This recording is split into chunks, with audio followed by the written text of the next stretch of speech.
Assalamualaikum warahmatullahi wabarakatuh. Selamat datang kembali di channel yang Mas Eka nih. Apa kabar para warga sekolah? Semoga dalam keadaan sehat selalu dimanapun para warga berada nih ya. Oke, di video kali ini Mas Eka akan berbagi informasi seputaran tentang KJP terupdate terbaru ya tahun 2024 nih. Karena sudah mulai pada rame nih. Woi, pendataan KJP. Bagaimana sih Mas Eka prosedur pendataan KJP tahun 2024 ini? Nah, di tahun 2024 ini agak sedikit berbeda dengan tahun-tahun sebelumnya, 2 tahun kebelakang lah ya.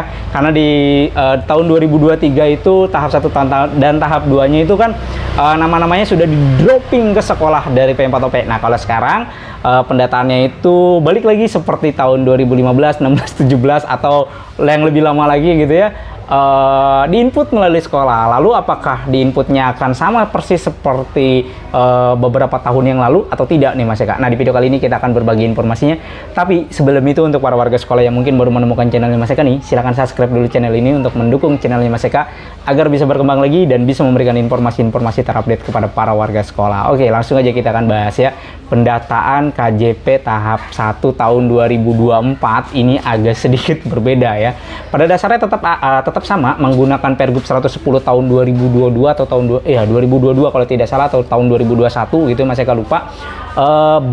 Bantuan sekolah ya, bantuan sosial sekolah atau bantuan sosial biaya pendidikan itu datanya bersumber dari DTKS. Nah, ini terlebih dahulu nih, Mas Eka akan jelaskan DTKS terlebih dahulu. Jadi sebelum nanti para warga sekolah mengusulkan atau mengajukan KJP-nya ke sekolah, para warga sekolah wajib mengecek data DTKS-nya terlebih dahulu. Dari mana mengeceknya, Mas Eka?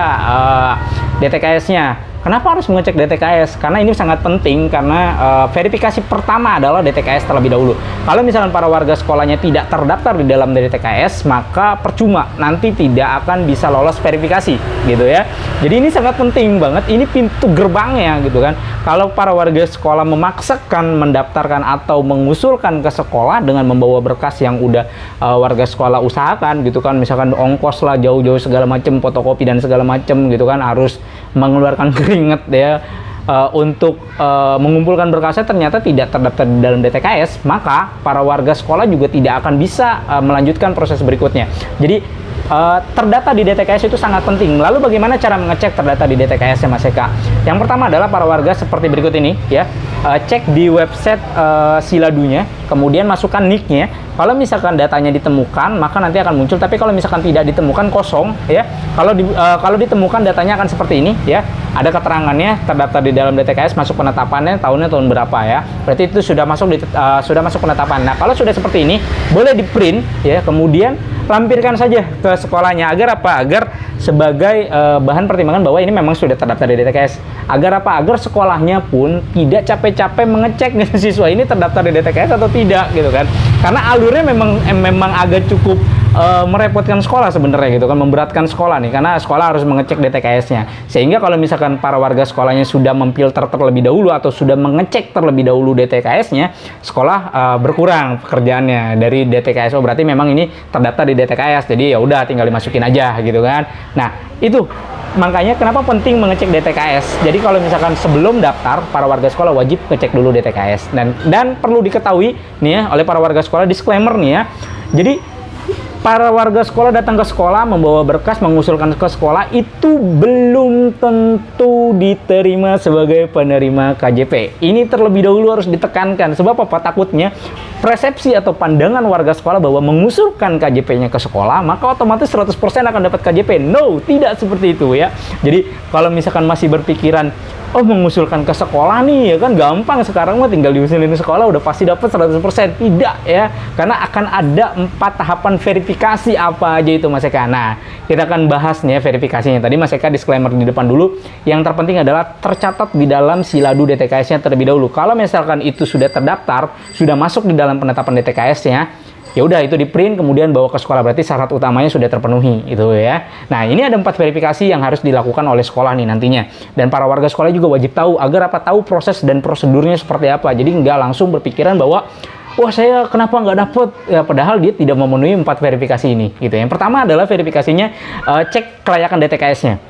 Nah, ini cek DTKS ini adalah yang masuk di dalam DTKS pun ya, tidak serta-merta akan mendapatkan KJP. Sebab apa? Tidak semua yang terdaftar di dalam DTKS bisa masuk di dalam KJP, dan tidak semua yang terdaftar di DTKS itu adalah orang miskin gitu ya. Jadi yang terdaftar di DTKS ini dikategorikan desil 1 sampai dengan desil 4. Kalau dia masuk desil 5, 6, 7, maka dia tidak bisa mendapatkan KJP ya. Jadi diverifikasinya udah gagal. Walaupun dia terdaftar di DTKS, ternyata desilnya dia masuk desil 5, 6, dan 7 ataupun seterusnya, maka dia tidak bisa daftar. Tapi kan secara dia ngecek, dia udah dapat nih desilnya gitu kan. Perkara nanti dia masuk ke desil berapa, ya udah tinggal diverifikasi aja. Nanti begitu diverifikasi oleh Pempat-OP ataupun dinas, oh ternyata dia masuk desil 4, ya udah ya kan. Yang penting dia terdaftar dulu di DTKS gitu. Jadi tahu, daripada ini ujuk-ujuk belum pernah terdaftar di DTKS, nggak tahu desil berapa, kemudian main ngusulin, ternyata baru nyampe di DTKS atau baru verifikasi DTKS di sekolah udah langsung ke cut gitu kan, udah tidak bisa lanjut lagi, kan sayang gitu kan. Lebih baik dicek DTKS-nya terlebih dahulu. Lalu bagaimana Mas Eka cara mengetahui kita ada di desil 1 ataupun desil berapa gitu kan. Nah, kalau yang Mas Eka dapat informasinya untuk mengetahuinya gitu ya, kalau dia terdaftar di Siladu, katanya ya Mas Eka, ini masih asumsi nih ya, ini nggak tahu juga benar atau tidaknya gitu kan, katanya dia akan tercatat di Siladu ya.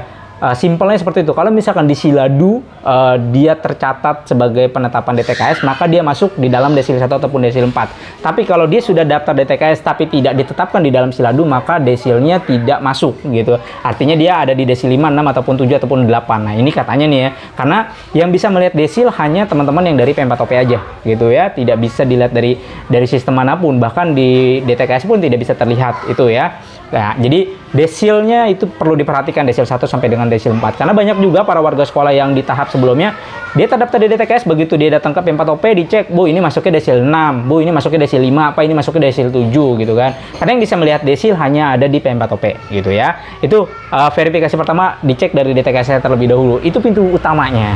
Yang kedua adalah berkas. Jadi kan para warga sekolah datang ke sekolah ya, mengusulkan dengan membawa berkas. Berkasnya nggak banyak-banyak, hanya 4 ya kan. Yang pertama adalah surat pernyataan, kemudian surat permohonan, dan KTP serta KK. Itu dikumpulkan. Kalau semuanya sudah lengkap, berarti verifikasi berkasnya lengkap.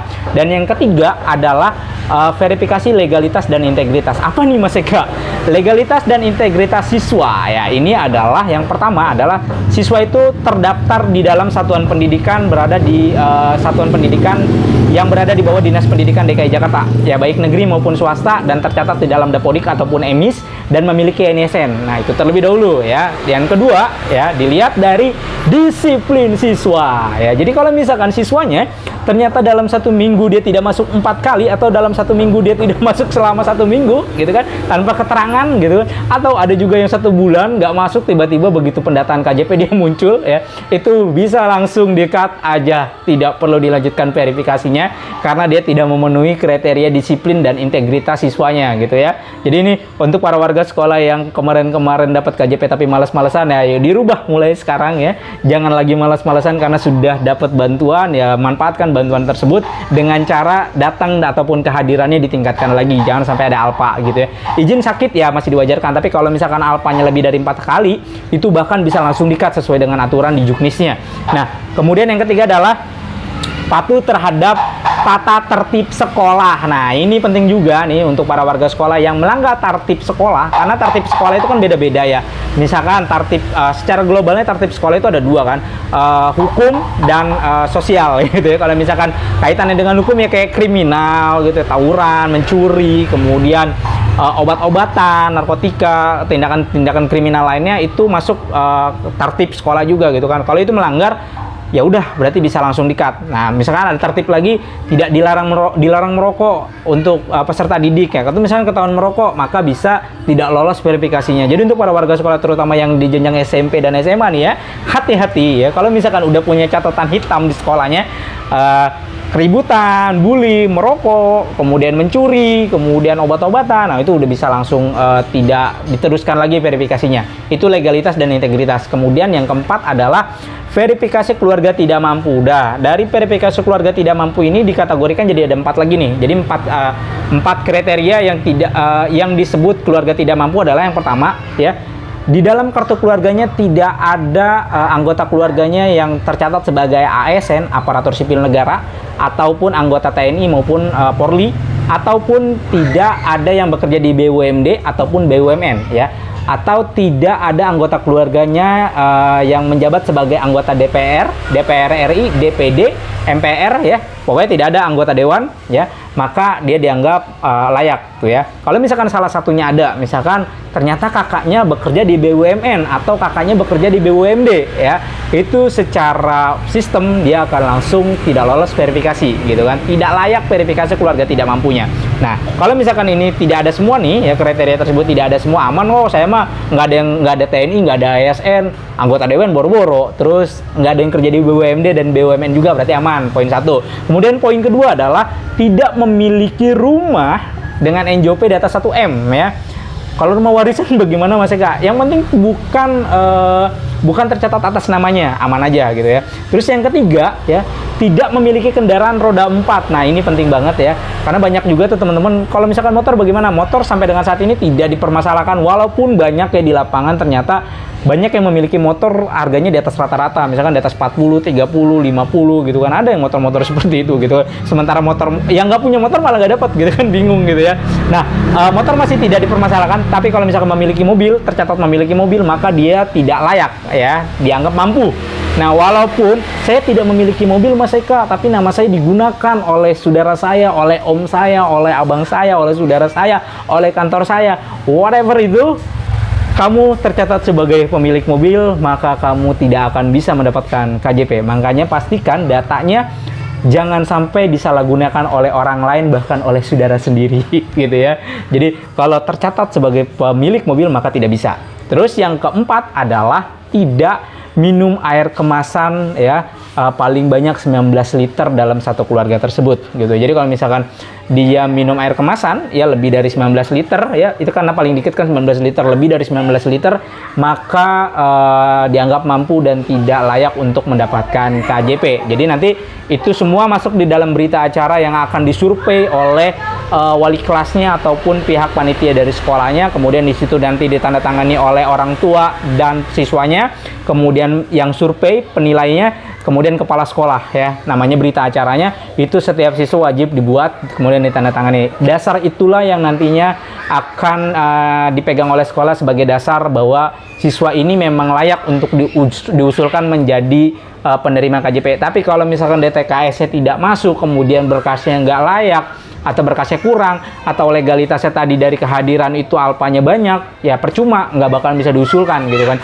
Jadi empat-empatnya ini, DTKS, berkas, legalitas, kemudian kriteria keluarga tidak mampu ini harus terintegritas semua, harus lengkap semua. Dia terdaftar di DTKS, berkasnya oke, keluarganya memang tidak mampu, empat kategori tersebut nggak ada satupun yang nempel di diri dia, tapi siswa tersebut melanggar tertib sekolah, tapi siswa tersebut alpanya banyak, maka tidak bisa dilanjutkan verifikasinya karena tidak sesuai dengan legalitas dan integritasnya gitu kan, walaupun dia terdaftar di DTKS. Makanya semuanya harus menjadi satu kesatuan.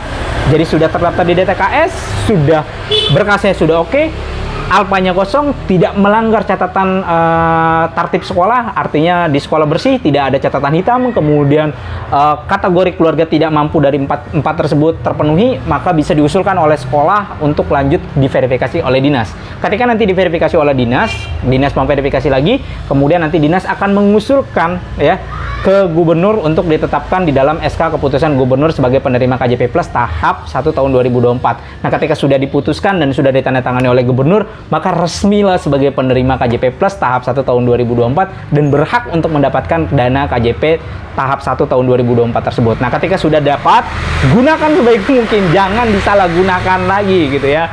Jangan mentang-mentang udah dapat digade KJP, jangan mentang-mentang udah dapat terus ikut tawuran, jangan mentang-mentang udah dapat terus rokoknya ngelanjut, jangan ya. Jangan mentang-mentang udah dapat alpanya dilanjut juga, ya jangan. Nanti di berikutnya malah di-cut KJP-nya malah agak ribet.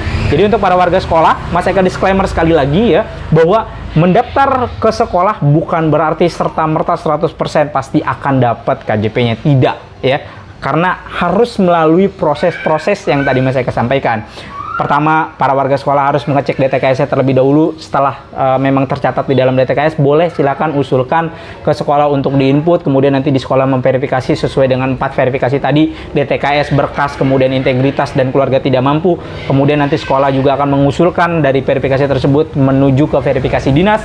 Dinas verifikasi lagi dinyatakan oke, maka masuk ke dalam penetapan keputusan gubernur untuk ditetapkan sebagai penerima KJP Plus tahap 1 tahun 2024. Jadi prosesnya memang cukup panjang, maka kalau yang sudah dapat tolong baik-baik jaga KJP-nya gitu ya. Oke, mungkin itu aja informasi yang bisa Mas Eka sampaikan. Mudah-mudahan informasi ini bisa bermanfaat untuk para warga sekolah, dan silakan bagikan video ini ke para warga sekolah lainnya agar para warga sekolah lainnya juga bisa mendapatkan informasi yang sama.